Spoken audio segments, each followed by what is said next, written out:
Okay, guys, school is in session now. Behave yourself. Yeah. Well, thank you all for coming. I assume you know, I'm Ralph Fuller from the Stowe Historical Society, and we're having the first of the West School events of the summer. It's an evening of oral history, and we have 3 people lined up, one of whom isn't here yet, but she said she's coming. Jim Sauta, who's going to talk about the ammunition dump. We know that there was one. We know the story of how people got their land taken on a very short notice during World War II, but Jim was at the Ancient Documents meeting, which is at the Council on Aging room, and he was there for a council thing, I guess, and he started talking about the ammunition depot, and it was so interesting, I signed him up on the spot to come and talk, and I may have to wrestle him to the ground to stop him at some point, but we'll see. And and then Bruce Fletcher, I gave this kind of vague thing of talking about how did Stowe change during your lifetime in terms of work. Bruce has apparently had every job there is in the town, so he's had a lot of a good point of view for seeing all the change. And then Kristen Donovan is scheduled to come and talk about the Council on Aging and Stowe's commitments to its senior citizens. So first we're going to spend a few minutes with Jim. So. Please. Well, thank you, number one, for inviting me. It's been a long time since I've talked about the ammunition dump, so I had to brush up my mind on it. I was probably 13 years old, and we lived in Hudson on Brook Street, which is almost down to Lake Boone. And we heard rumors that the Army was going to be moving in about a mile and a half away, and no one knew what was going to be in there. We knew they were going to take somewhere between 2,000 and 3,000 acres, and that's an awful lot of land. My parents knew some of the people that lived there, but I can't recall them. It's over 70 years ago, I think. But anyway, the next thing we knew, there was convoys going in and out, and construction equipment, and it was pretty hush-hush. And when the word got out that it was an ammunition depot, everybody was pretty shocked. You know, this depot could have blown up Maynard, Hudson, Sudbury, an enormous amount of damage it could have done. But we were assured by the people who were doing the press work on it that we had nothing to fear. And we were given the reason why it was built, where it was built. During World War II, they didn't have the sophisticated equipment to launch a missile, say, 2,000 or 1,000 miles away and hit the target. It would have to be done by warships that were coming up close to the coast, and they didn't have the range to reach 25 miles from the seacoast. And the bombs they had, and the way the buildings were constructed, the igloos were constructed, they wouldn't have done any damage. Their biggest fear was infiltration, that someone could infiltrate, but they had it pretty well protected. I can remember as a boy, just before Lake Boone, where the railroad crossed, it was what we call the Hudson Town Farm, where the underprivileged lived, and they farmed about 50 acres there, and they were self-sustaining. We'd see the trains come in. When the trains crossed, they would have half tracks across the road with soldiers with armed weapons. And Palmer Road, Hunter Avenue, White Pond Road, Boone Road, and any of the little side streets, there was either a Jeep or someone stationed there until the train passed and got into the base, if it was loaded with ammunition. Sometimes that would take, several hours because they had to work in between the regular scheduled run of trains. before the trains would arrive, we always knew when they were coming, because you'd see a convoy of ammunition handlers would come from Fort Devens, and they were the ones who would unload and load the freight cars. And it was exciting in a way. You wonder what's going on and how much ammunition was in there and what was in there. And if you were walking alongside the road, someone would come out and want to know what you were doing there. They had regular patrols, and the commanding officer lived on the base, and there was 2 other homes that his assistant, the second in command, lived in. And then there was another officer that was in charge of all the handling of the ammo that was there. And they were quite important positions. And I became very friendly with the commander of the base, but I'll get into that a little later. The road right after the fire academy on the right-hand side was their living quarters for the enlisted men and non-coms. They had a regular village in there, and there was towers, guard towers, and there was guard gates. It was manned 24 hours a day. And at the end of that road, when it came out on the White Pond Road, they had a big officers club where the officers had their special lounge and dining area. And there were barracks for the enlisted men set up there, and there was apartments, I guess we call them condos now. But I think there was 3 units in a pod, I guess they call them. And the permanent, I call them permanent party people that stayed there all the time, they'd bring their wives and children, and they would go to school in the Hudson or the Sudbury schools. I got to know the commanding officer pretty well, as I said. When I was 16, I was playing in an orchestra, and back then we had a roller skating rink at Lake Boone, and we had Monahan's restaurant and tavern on the other side of the parking lot. And the roller skating rink once in a while or once a month would put on a dance, a regular dance, and they would hire us to play. So we were up there playing one night, and this captain comes walking in, and he says, you know, who's the head of this? It was a country western band that night we were playing with. He says, who's in charge of this band? Nobody was in charge. He said, we all just play together, you know. Because he's an officer, he says, who wants to know who's in charge? And so he said, well, I play the Hawaiian guitar, steel guitar. And he said, I'm going nuts because I don't have a chance to play. So he said, well, go get it and come on down and play with us. So he went back to the base and got his equipment, come down, and my God, could that man play. So he played with us for about 2 years, and in that interim, in the 2 years, we became quite friendly. And we would rehearse it on the base at his home, and he would, you know, we'd have to go through the security check and everything else. And maybe the second time we visited, I said, you know, can we see what's in here? Can we take a ride around? He says, oh, sure. He said, I'll bring you around. He says, but you won't see much. He says, and I said, okay. So we got in a Jeep, and he took us around, and there was a bunch of equipment that was sitting rusted in the ground that they had stopped using. And I said, boy, I could use that in the farm. Can I come down and get it and bring it home? He said, no. So they would hang me. So anyway, he went up to one of the bunkers, and just the railroad tracks came right around to each bunker, each one. He unlocked the door, and he pushed that door with his hand, and it just rolled. It was that well balanced. It was amazing. And we went inside.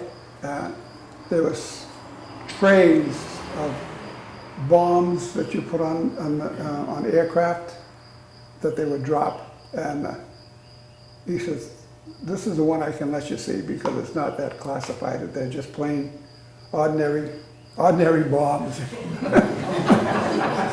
How ordinary is a bomb?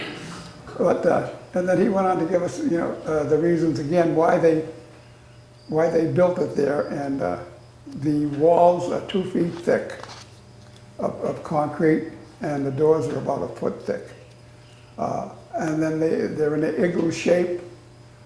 The reason for that was it would fill the contour of the land. They would put another 2 feet of loam and plant shrubs and grass.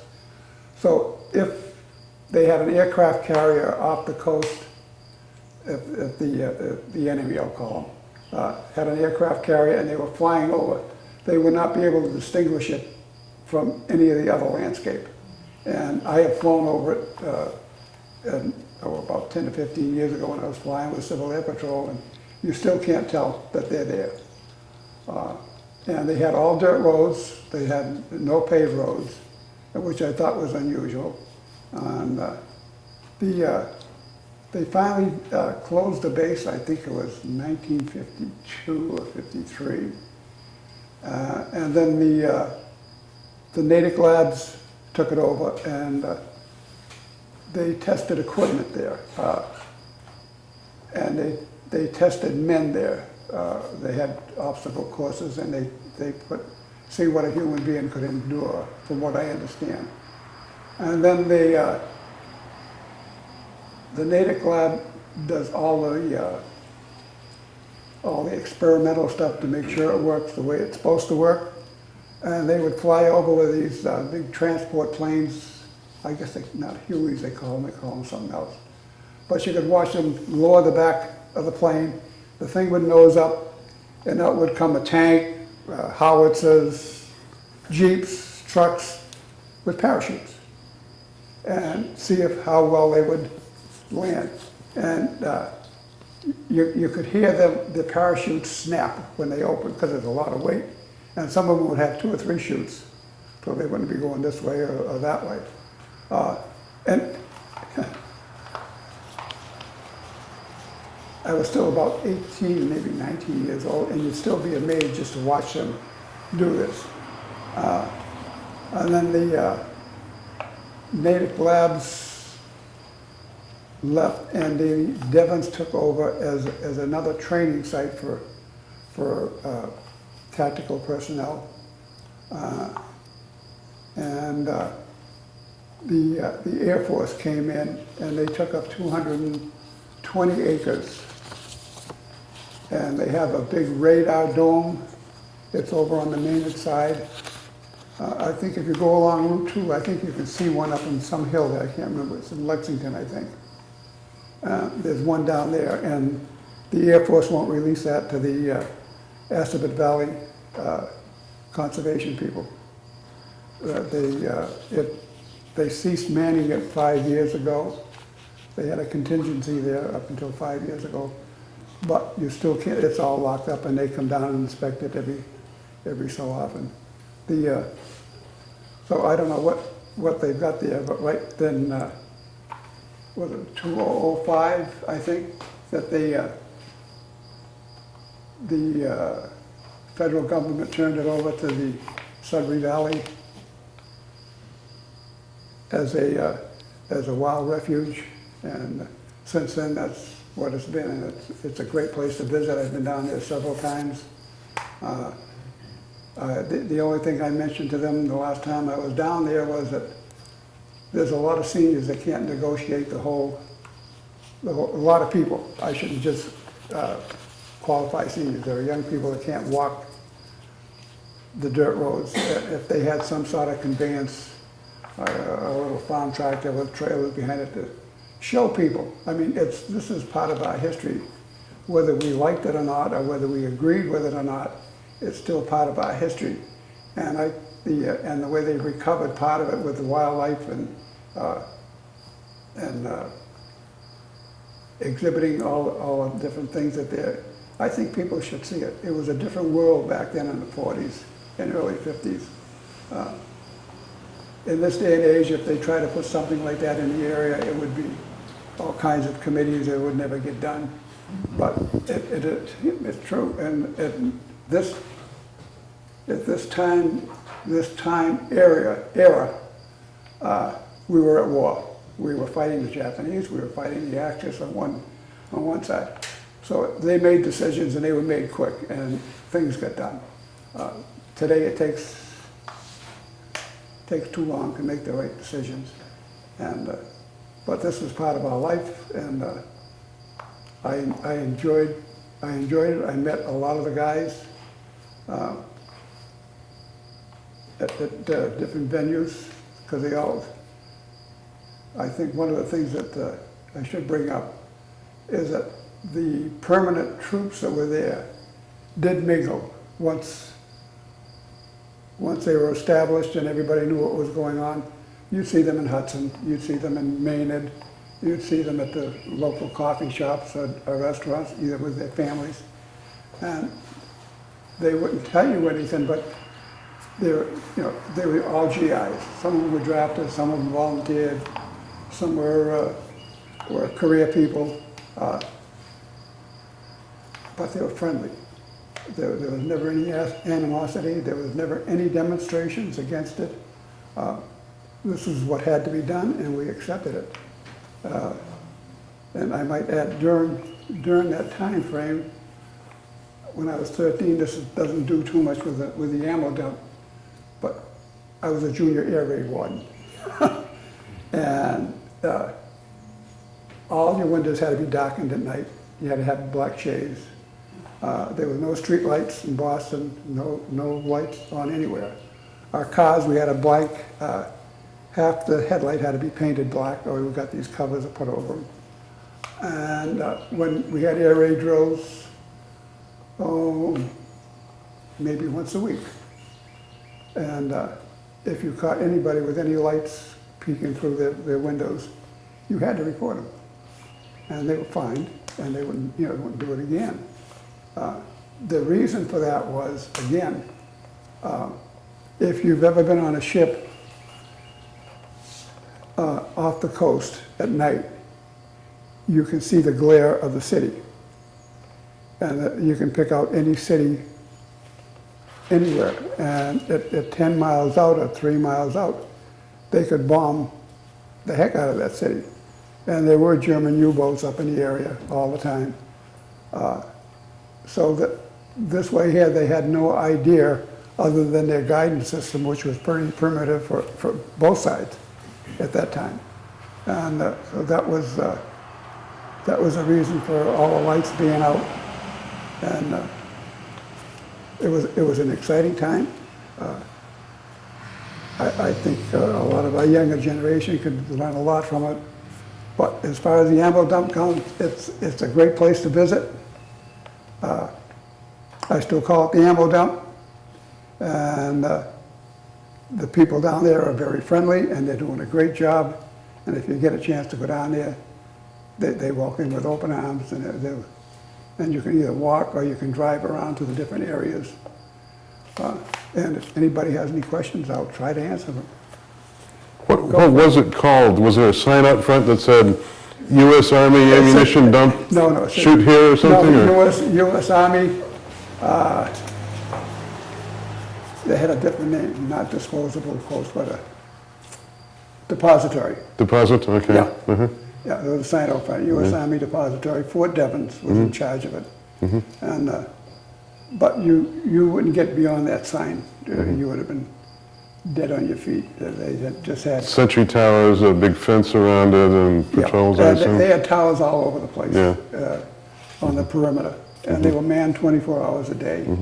And even at their living quarters, where they lived on that side street by the big pond there, and the railroad cut across White Pond Road, and they had a switching station there where the trains came in, and they had one big tower, and they had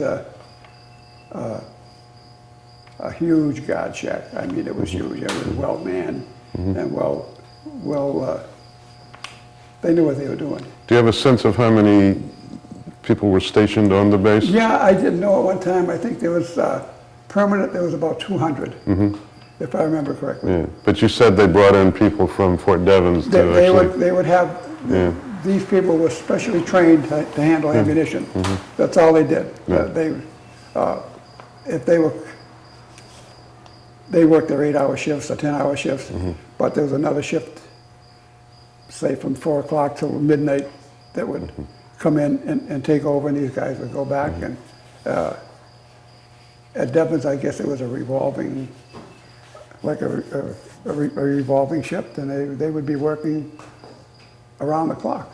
And the other thing I'd like to mention too is troop trains.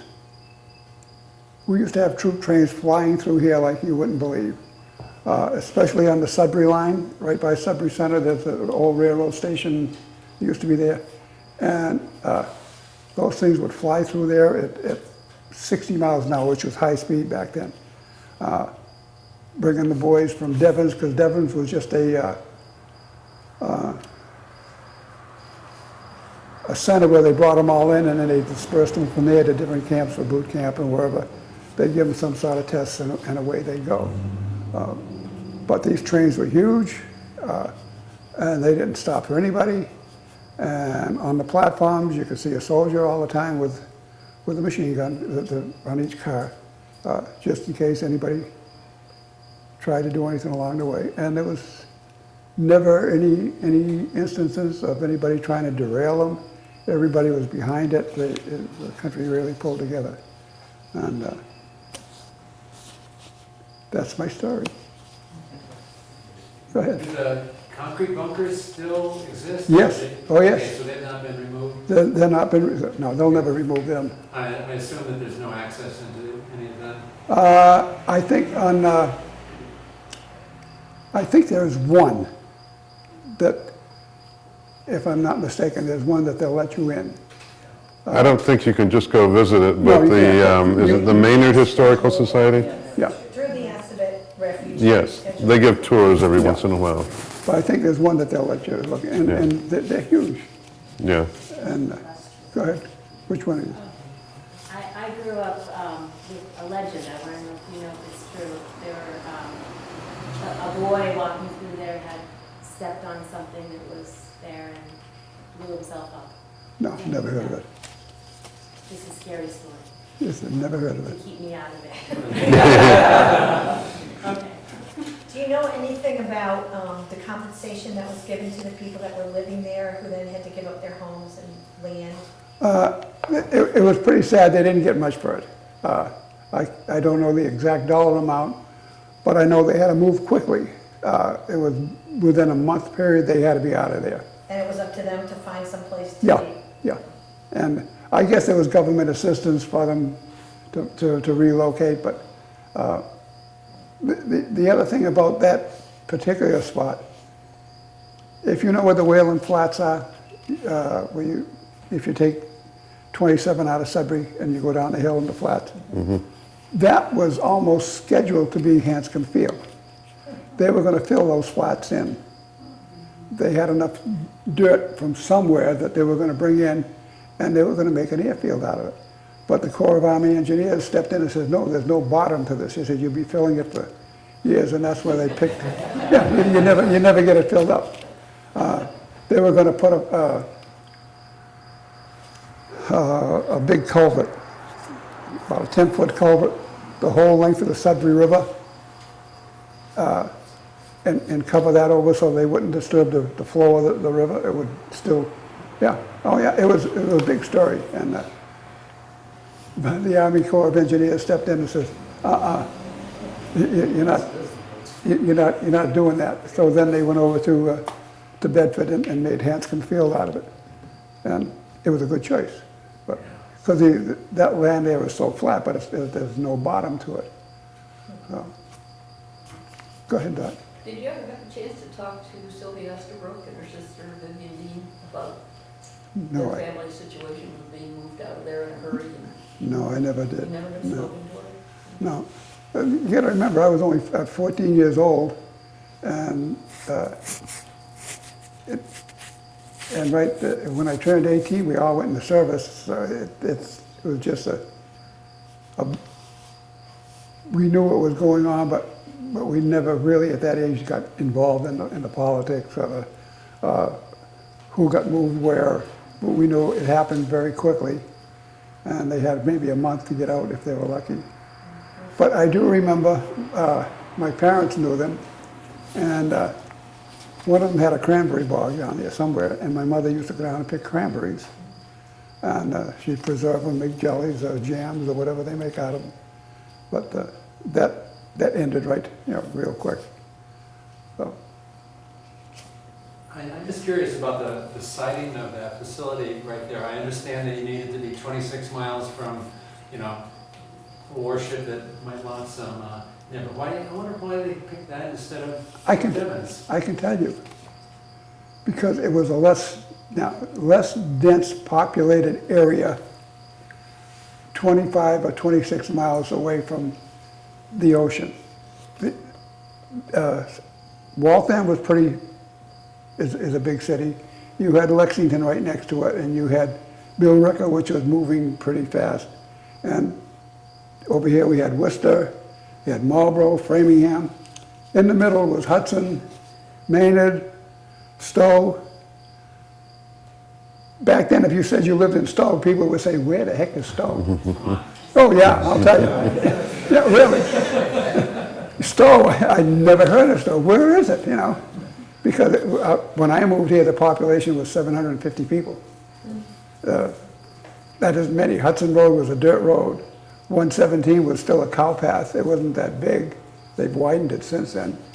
But nobody, and the brains behind it looked at the population, and if it should blow up, where it would do the less damage. So there you are. And they knew what they were doing. But you figure you had Marlborough, Framingham, all the bigger cities to us at that time. I mean, to go into Boston back then was a treat.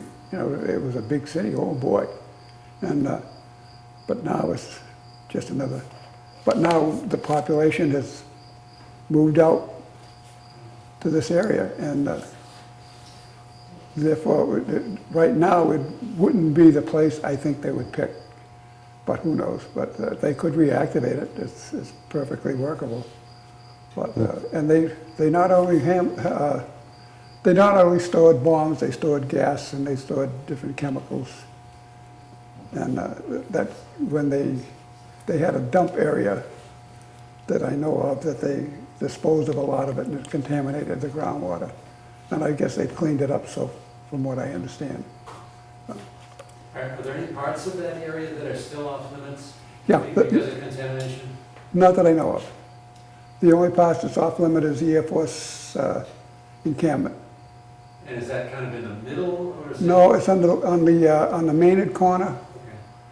Okay. After you go over the Assabet River on White Pond Road. They used to have a separate entrance there that was guarded by the Air Force. And I think it's just locked up. And that 200 and some odd acres is still off limits, even to the people at the reservation. They can't even get into it.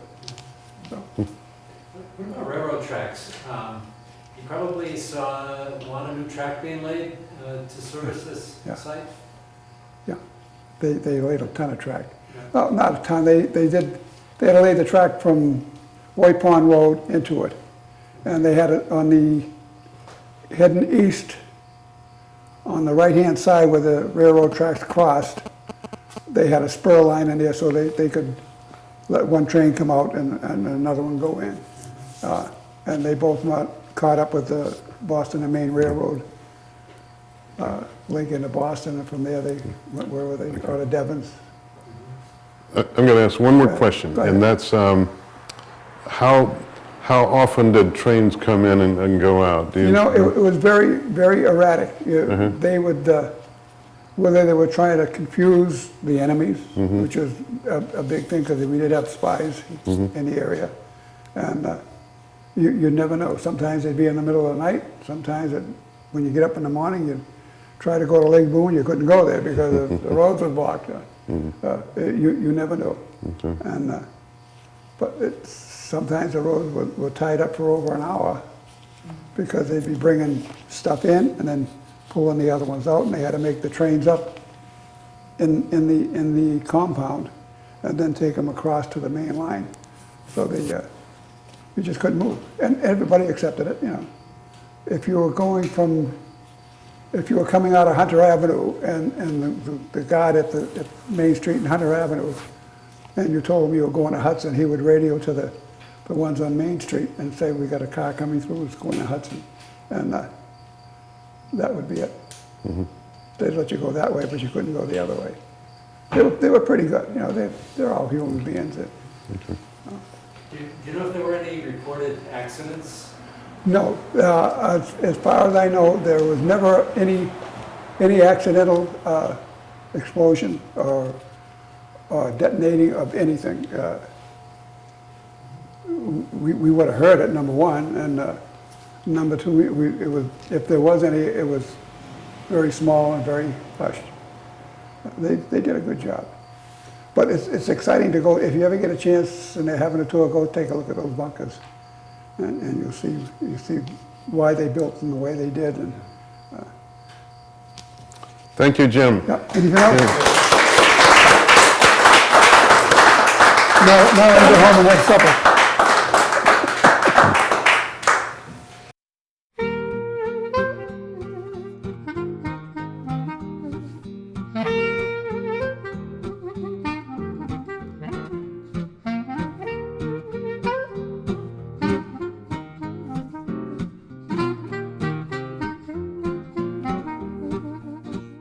You were born and raised in Stowe. You've been the superintendent of streets and fire chief and tree warden. You're still the tree warden. So dealing with the changes in the town were something you did a lot of, I assume. Definitely. We can sit down if you want. That's Sure. I'm not necessarily known for my recall ability, but actually, I had a chance after I retired as superintendent of streets, and I got on the planning board to study the growth patterns, the growth history in Stowe. And I have some statistics that I can give you as we go along. Okay. You grew up in the 50s and 60s. Well, you grew up obviously in the 50s, 60s, 70s. But anyway, Still. did you grow up? Well, not necessarily. How would you describe the Stowe you knew as a boy and a young man, how it differed from today? Well, it was definitely different. There's no question when I was a kid, that there wasn't much traffic on the roads. We could ride our bicycles down the middle of Great Road, even sit down in the middle of the road if we wanted to. We spent a lot of time on foot and on bicycles riding around town, and we didn't have to worry about traffic. At least until later on, and as the years went by, there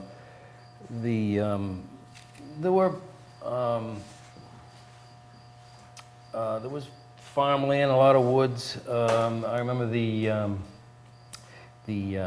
east side of Warrens Hill, which is Pilot Grove Hill, we call it Warrens Hill, was all pasture land. And same with Spindle Hill, because that had recently been a ski tow that had closed. And it was fast being taken over by juniper bushes, which is probably why it earned the name of Juniper Hill. Those juniper bushes would often catch on fire for no apparent reason. They burn pretty good, too.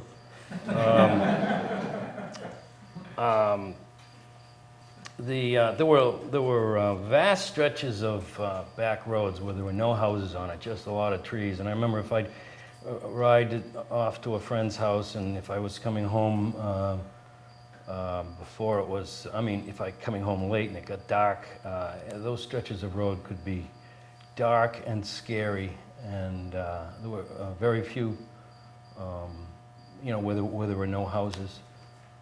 There were no street lights on the back roads. And I think I remember them being on Great Road.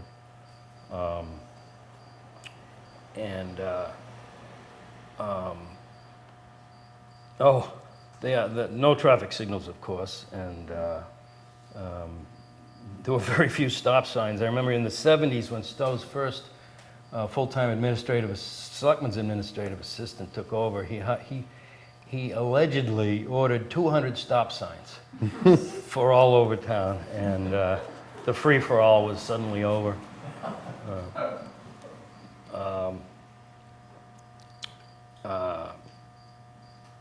What was the population? Do you know offhand? Well, yeah, I remember it was a big deal when I got into high school that or sometime during high school, that the population had doubled in my lifetime at that time. In 1950, it was 1,700, and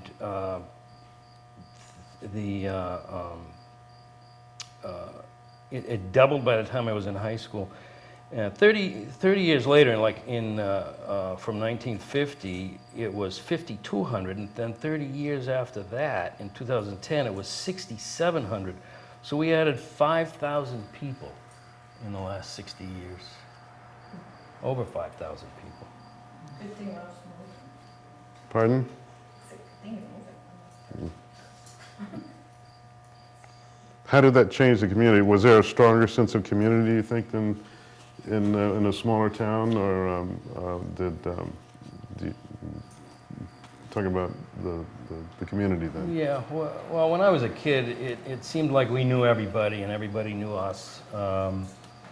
At least, especially around the center of the town where I grew up. Even if we knew who lived in every house, even if we didn't know them personally. Mm-hmm. And my brother and I couldn't go anywhere on foot or on our bicycles very far away from home without somebody calling up my mother and saying, telling her where we were. It felt like I had mothers all over town watching me. Okay. It was definitely a quainter, more familiar. Did you see the Stowe of the 50s and 60s as a farm town, or how did you see it, or did you even think about that? It was just what it was. Yeah, I don't recall that I had the feeling of growing up in a farming community. Maybe it was because I was in the center of town. We grew up on Packard Road.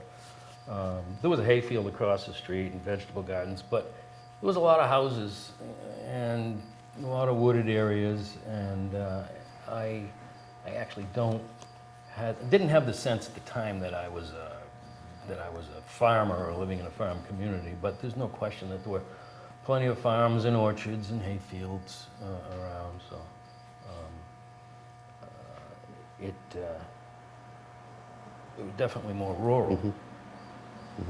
What were some of the prominent farms, Oh wow.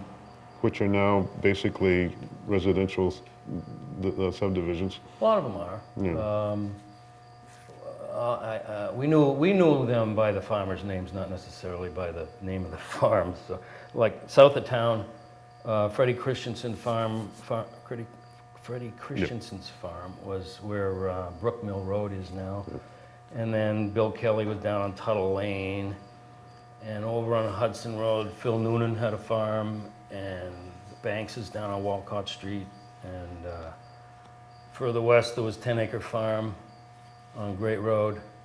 I think Jim Sauta married into that family. Did he leave? He had to leave, yeah. That's where Applefield is now. And I was told that Bill Kelly also sold vegetables there before he built his stand down across from Hillcrest. And then on Maple Street there was the Stiles Farm, which is Mosley's now, and the Johnson Farm way down on Maple Street by Goshen Lane. North of town we had, I think the Merrill's Farm. I don't know if the Merrills were there. Yeah, I guess they were, at the top of Wedgwood Road. And then the Stein Farm, which later became Harvard Acres, was, that house is still there. The Seftons lived there. And then further around, you had the Thompson Farm on Taylor Road by Boxborough, and Stanley Babricki on South Acton Road, Red Acre Farm, and Quinn's on Bradley Lane and Great Road. Yeah. I'm sure there were plenty more.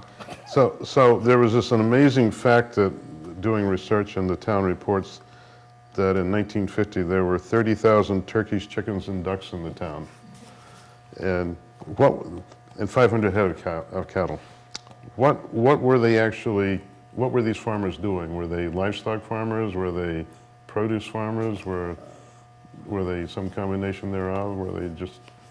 I think it was a little of everything. There was cattle and sheep and a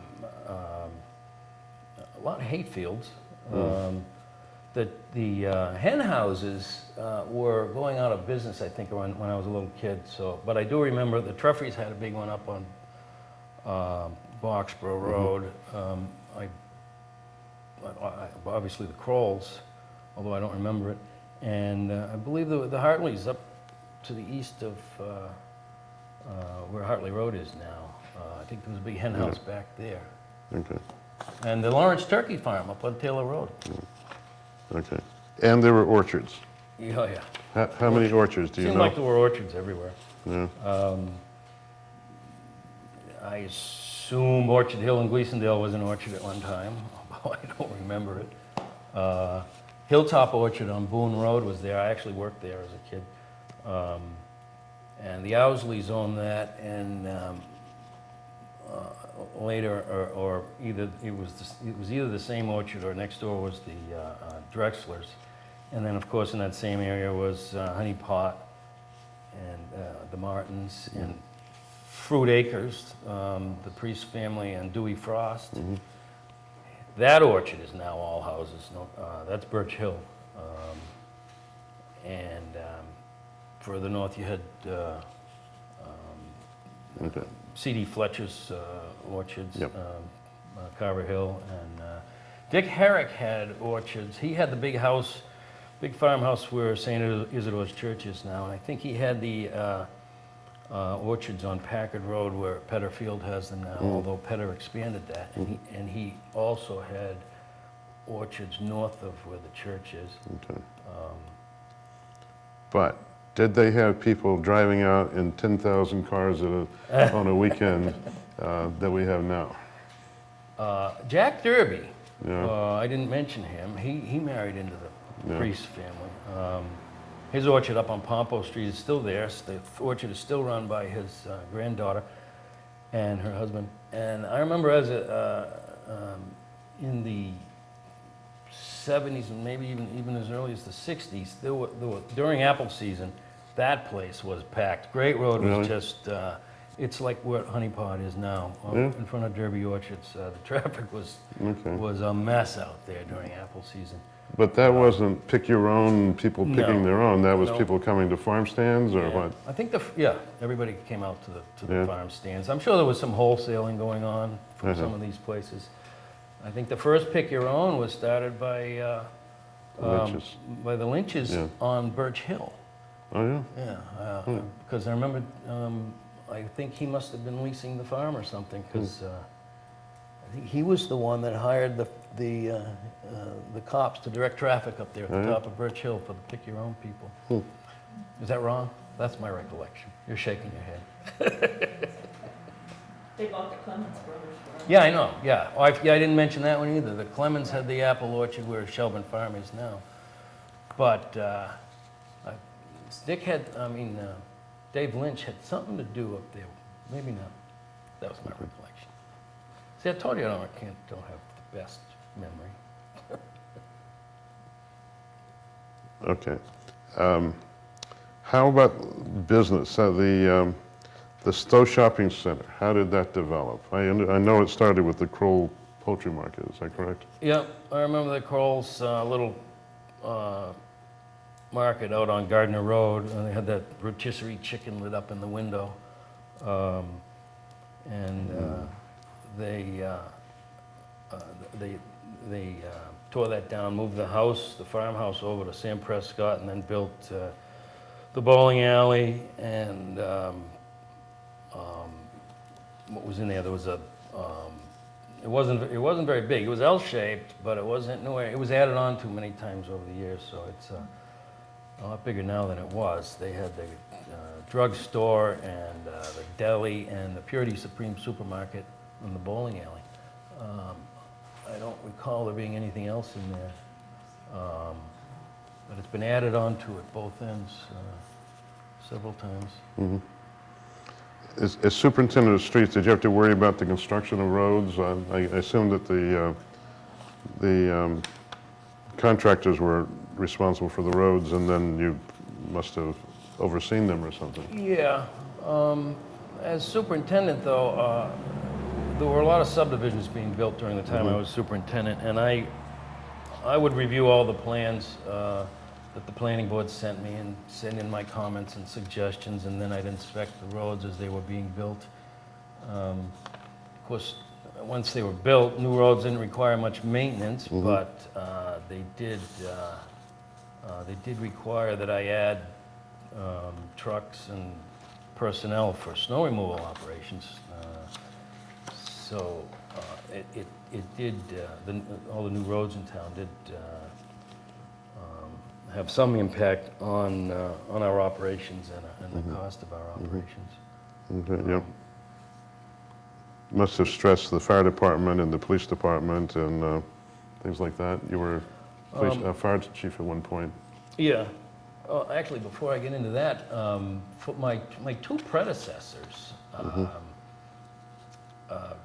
Barclay Tatler and John Mackey, spent a lot of time and money widening roads and straightening roads all over town, and presumably that was because of the stress of all the increase of traffic and the population growth.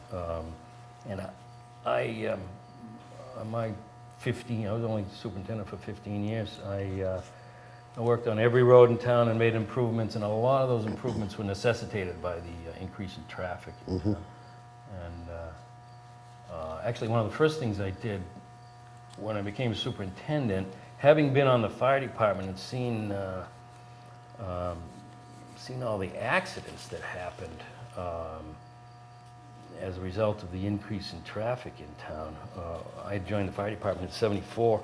Back then, the improvements to the roads and the signage hadn't kept up, and the drinking and driving was a lot more prevalent, and there were a lot of accidents, and they were bad accidents, and a lot of them were in the same locations, and so I studied the areas and tried to figure out what was causing accidents in those locations and what might be able to be done to reduce the accidents. And so when I became superintendent of streets, one of the first things I did was targeted those areas for improvements, and I believe it made a big difference. And Was it straightening curves or? Some of it was signage, some of it was pavement markings, some of it was curves that needed to be corrected, visibility on curves and at intersections,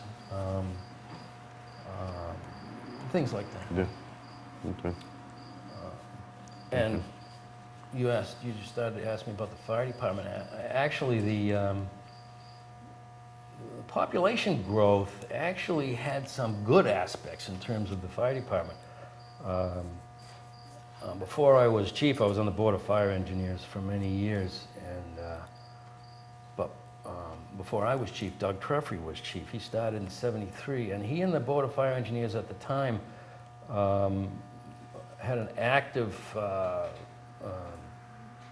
program of recruiting new members. We were all call members back then, no full-time staff. And making sure we had enough call members on the roster to be able to effectively fight fires was important. And as the population grew, we had a larger pool of people to draw from. So it was good in a way. Doug Treffry and the Board of Fire Engineers canvassed the whole town and solicited volunteers for the department. And then as the town grew, people built houses where we used to have big brush fires. So and with more people in town, brush fires would be seen sooner. So we had fewer, and smaller fires as the population grew. So growth is a fire prevention strategy. In some ways, yeah. Plus, as the building boom throughout the state and maybe even the nation triggered upgrades to the building codes, huge upgrades to the building codes, which affected home construction and the way houses were built to help stop the spread of fire, especially through the walls.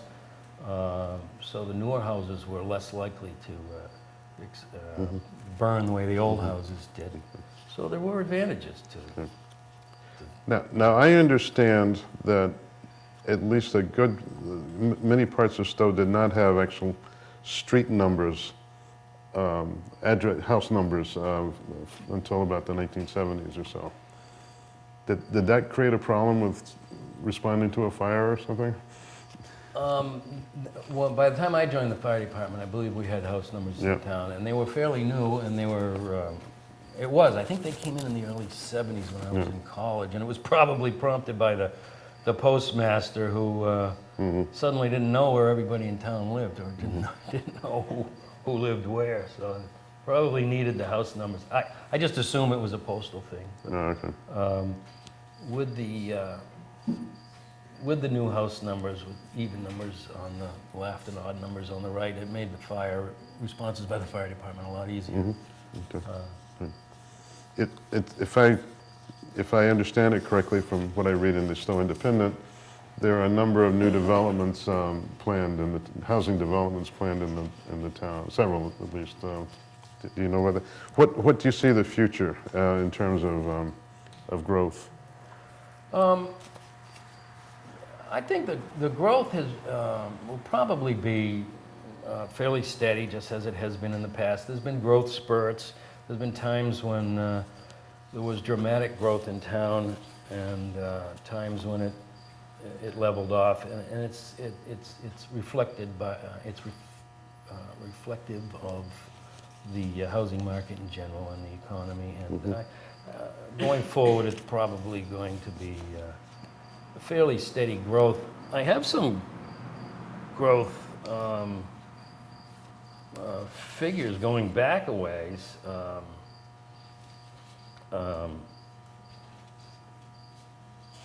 Did we miss those questions? I don't know.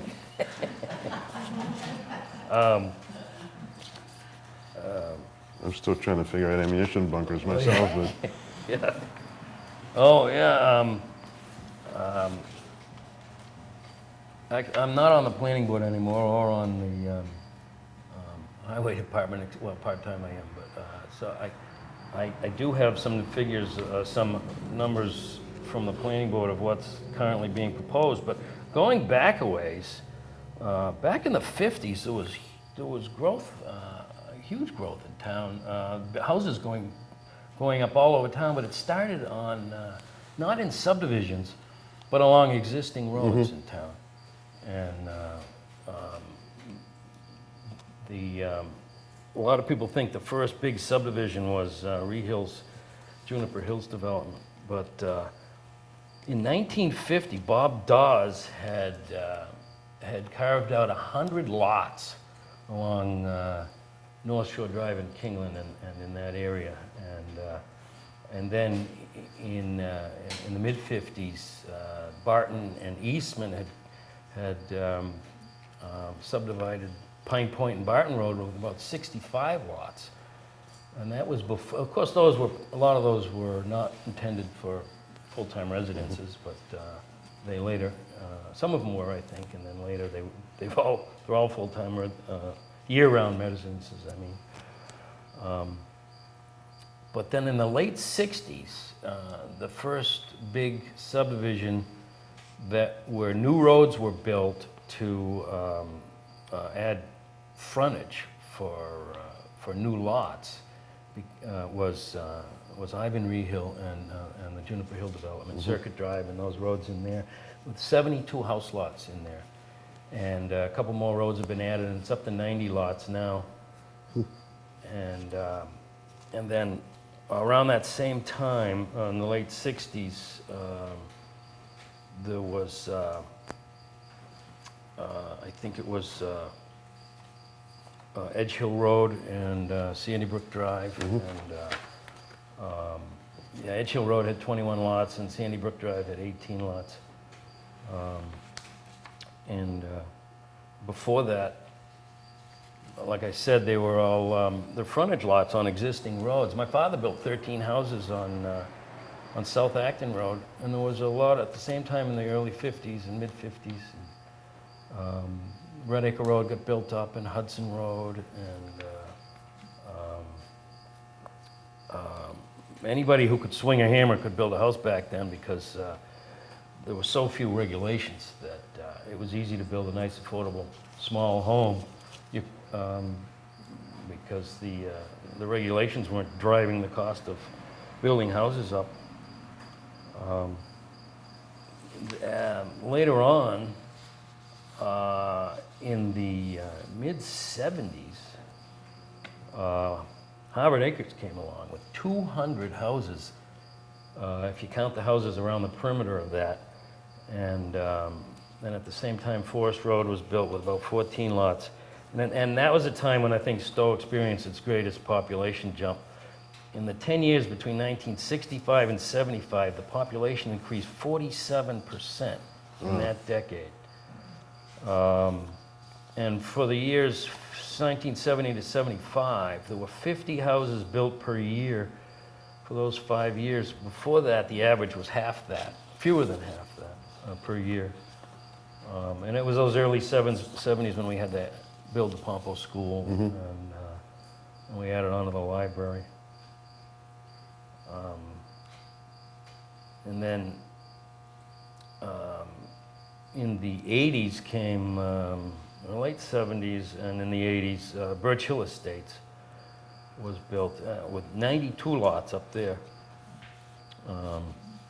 I remember when the opponents of the development of the Dawes property off Sudbury Road were claiming that Wildlife Woods, with its 68 lots, was going to be the largest development the Stowe had ever seen. They were way off. Juniper Hill, Harvard Acres, Birch Hill, and even the first Dawes subdivision had more houses than Wildlife Woods was going to have. And those were at a time when Stowe was a lot smaller, so they had a much bigger impact than Wildlife Woods would ever have had. In terms of rural character, I think when Birch Hill got built, before that, it was a nice ride over a drumlin with apple trees on both sides and nice views, and then all of a sudden it was a ride through a subdivision. The visual impact of that development, at least in my mind, was probably one of the greatest character changes in town that I can think of. There's been a lot of, as you know, subdivisions built since, and I think there's like 24 of those little 500-foot-long subdivision roads all over town.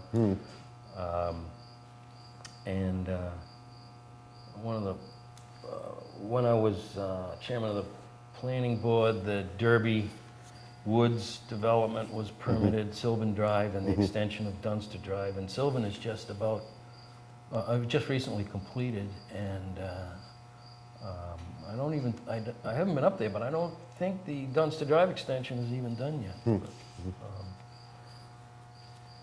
But there'll be more and more subdivisions as time goes on.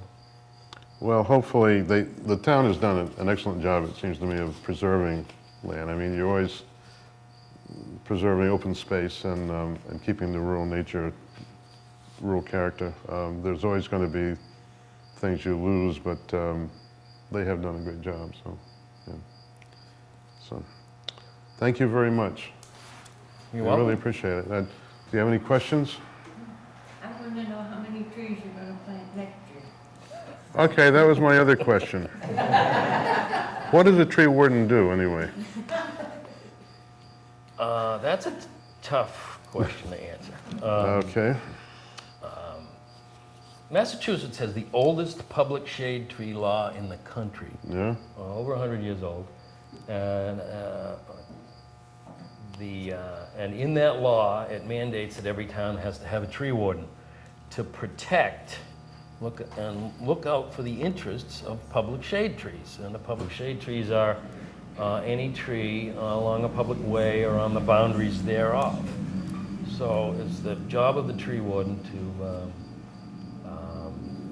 to look after the trees along the public ways. But the job has been slightly expanded, and there are some places where you'll read that a tree warden has jurisdiction over all growths on public property, which is a little far-fetched when you think about it. Growths can be anything, but So how many trees are you going to plant next year?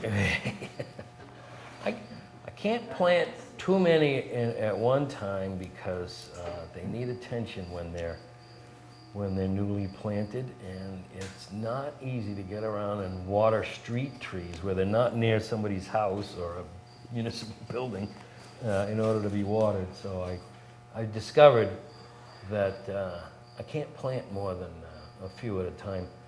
I planted, I think, 19 in 1996 or 97 down in the lower village and then the cemeteries, along the cemeteries. And I lost, no, I don't think I lost any of those, but it was tough. It was tough keeping them. What kind of trees are we talking about? I've even just recently I planted a red maple and a couple of pink dogwoods in front of the police station because that's what the garden club wanted, something flowering there. But I usually go up to the Elm Research Institute in New Hampshire and get disease-resistant American elm trees because the town streets used to be lined with elm trees till they were all lost to Dutch elm disease. So I feel good about replanting American elms all over town. And these disease-resistant ones so far have been amazing. They'll grow under any conditions, and you almost can't kill them the way they've been developed by the Elm Research Institute. So they're great trees. So if I have a choice, that's what I go for, the elm trees. Okay. Thank you very much. And,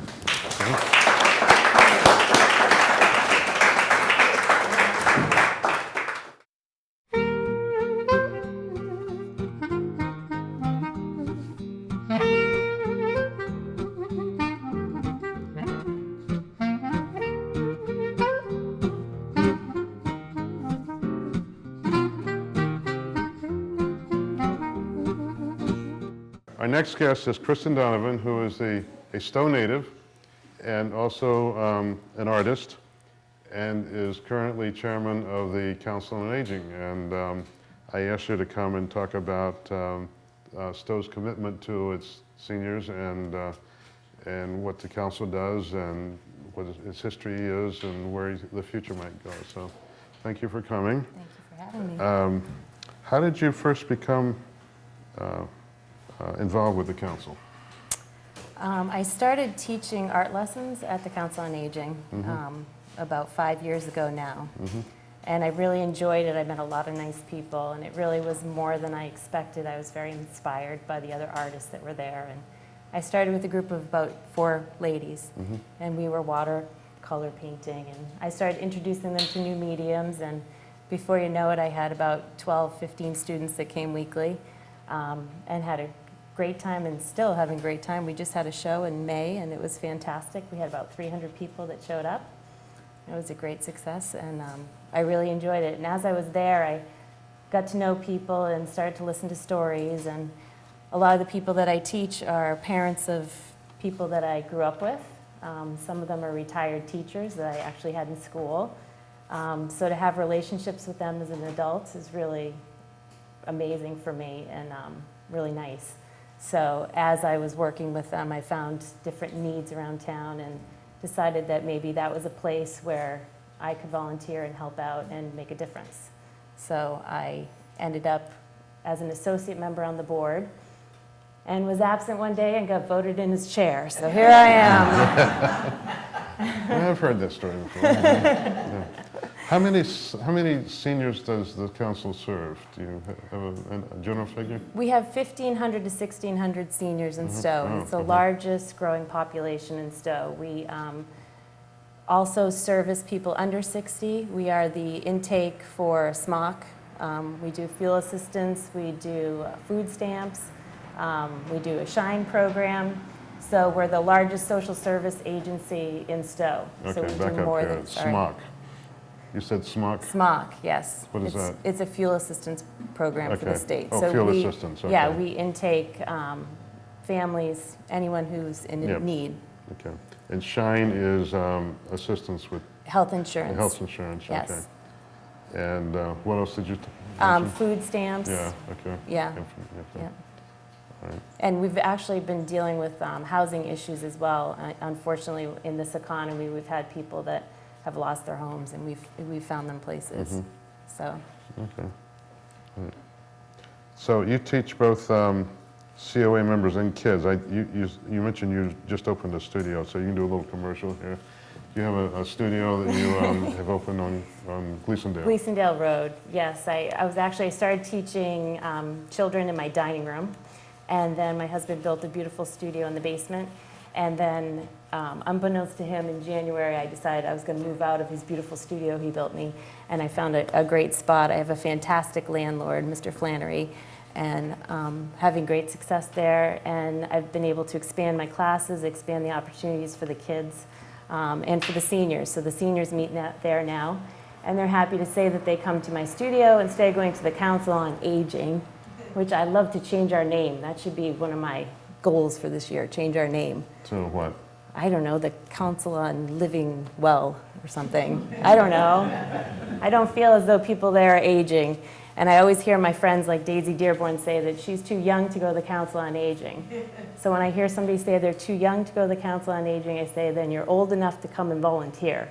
So I hope that people who feel like they don't need to be serviced at the Council on Aging will come and help us out. How about the Council of Cool People or something like that? Oh, I like that too. Okay, all right.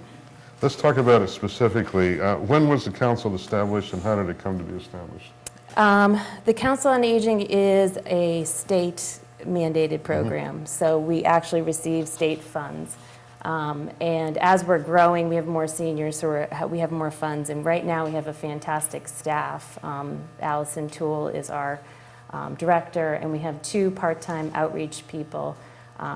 Sharon Funkhauser, who is a Stowe person also. It's still not enough people, but they do a fantastic job with the resources that they have. And we're so great. How else do I say that? We're so great at the Council on Aging in Stowe that we have a lot of seniors that come from other towns. We service a lot of people in Maynard and Bolton also. Yeah. What do they come for? They come for a lot of our activities. They come for social services.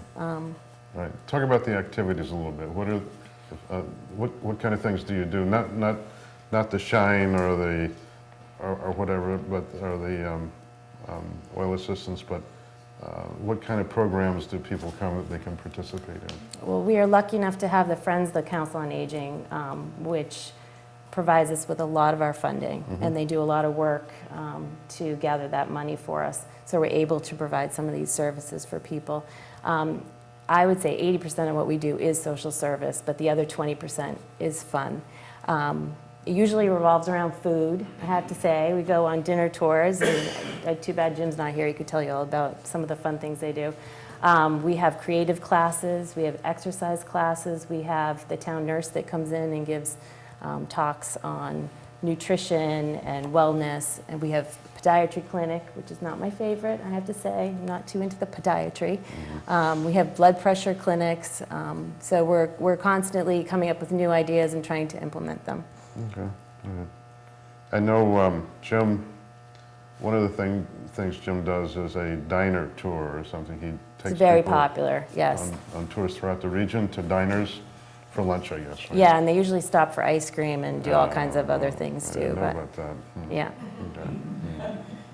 Okay. All right. You said there are. Allison is the executive director. Yes. And they're part-time employees, the outreach people? Yeah, we have 2 part-time outreach Okay. people. Sharon coordinates the volunteers for us, and she also does a lot of Okay. friendly visits. Okay. And Suzanne is the sort of social service person. She does most of the fuel assistance programs. Okay. How many volunteers do you have? And what do they do? Well, the volunteers are really the beef of what we're able to offer. We have over 100 volunteers. They do everything from work the front desk to friendly visits to chaperoning trips, craft classes, all of our classes. We wouldn't be able to do what we do without the volunteer pool in Stowe. And I think that's one of the reasons I feel like Stowe is a special place, because people here really care about their neighbors. And they're always looking for ways and places that they can volunteer to make a difference. When I started the Council on Aging, I put together a little program with my children. We called it Summer Vegetables for Seniors. And we went around to all the farms and took their day-old produce, and we took it home, we washed it, and we bagged it, and then we started bringing it to people's houses that weren't able to go out. And I used it was a very selfish reason. I really wanted my children to have interaction with other people in the community. I felt like I want them to know more about their community than the 20 kids that they're in a class with and feel connected to Stowe. And our list was about 10 people. By the end of the summer, we had 30 people on the list, and it took us 4 hours to drive around town. But they made some really wonderful friendships. We made friendships with the farmers, who were very generous with their produce. And, you know, word of mouth, it was fantastic. You mentioned a senior safety initiative that I think that you had, that volunteers implemented. Is Yeah, that right? as I went forward, I was finding people that needed things when we went to visit them. They would need, you know, their walkway shoveled in the wintertime, or somebody to take their trash just to the end of the road.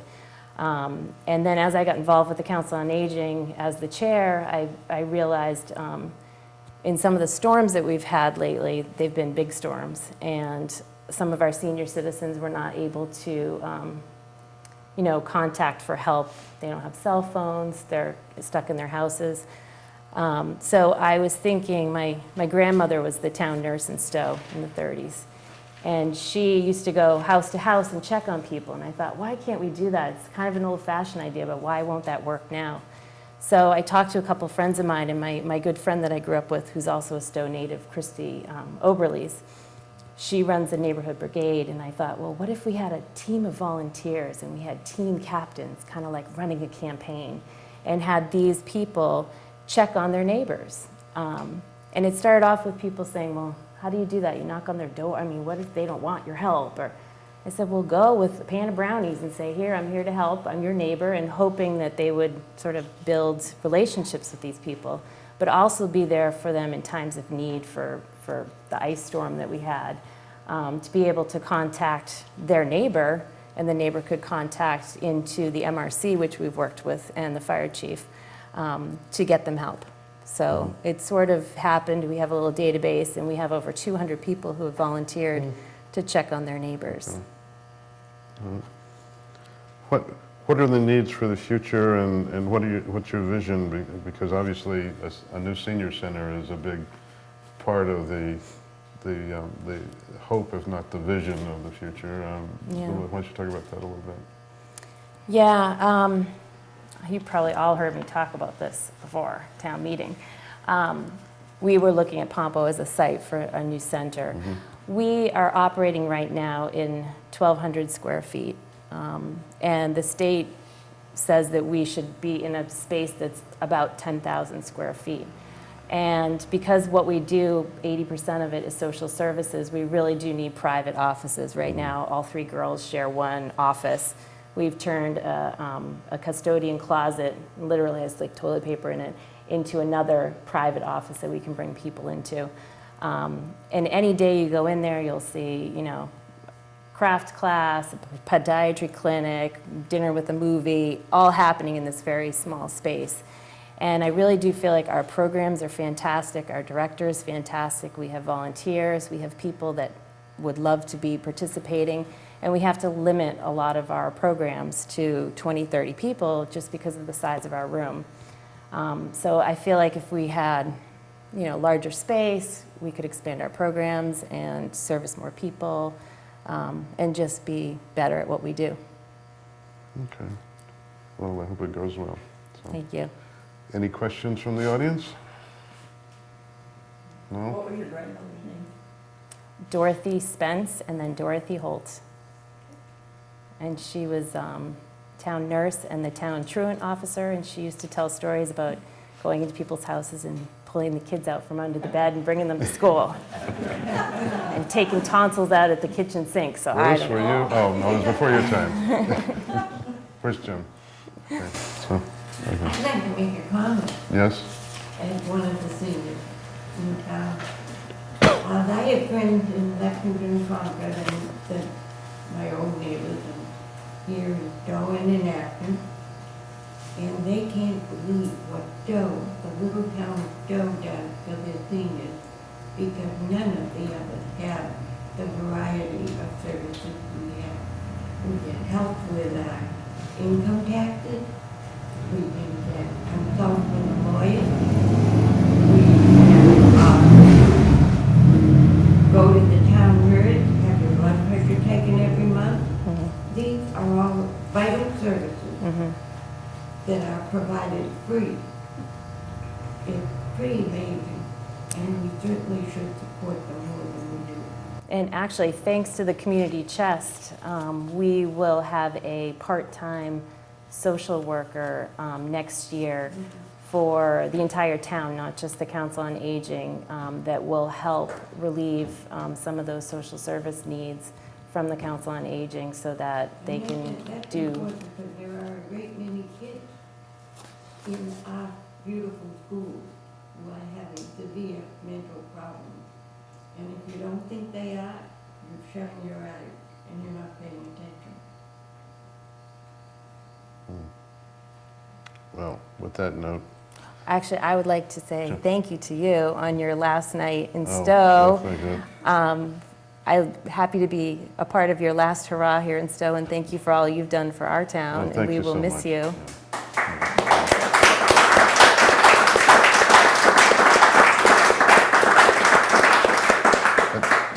I was just going to say as a personal note that Michelle and I have, largely for family reasons, have decided to relocate to Houston to be near our daughter and her husband. And so we're leaving Stowe after nearly 10 years of living here. And actually, that's longer than I've ever lived in any one place in my life, so you've got the record here. But it's been a privilege to be here and an honor to be involved in the Historical Society and work with all these great people who have done all these things with us. So thank you very much. And I'm going to miss you. I'm going to miss the town. I'm going to miss our house, which we cleaned out today and left almost in tears. So, but Stowe will be in my DNA for a long time. So thank you very much.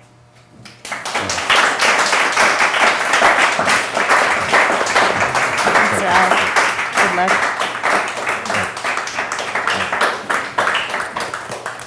Thank you very much. I'm going to miss everybody. And we're really, the people and just a wonderful town. And